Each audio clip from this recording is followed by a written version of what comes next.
Grabe kalayo sa among giparkingan bay, nagparking mi dito sa mga inasal. Unya ang among target ato mig banakod kay tuad dito ang lami kayo nga barbecue o kanang panga. Unya nagdahom mi bay nga gamay ra mga tao dito bay. Kay pista baya.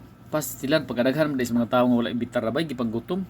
Nag-abot mi dito sa may barbecuehan. So naka-decide mi bay sa asawa kauban sa mga anak adton lang mi mga on sa City Hall amo na lang dalhon dito. So while padung mi dito bay aligre nya sakto sa gutom. Pastilan pag abot na mo sa City Hall bay. Wala nang namudamhan. Dito man sa day padung ang among anak nanuroy.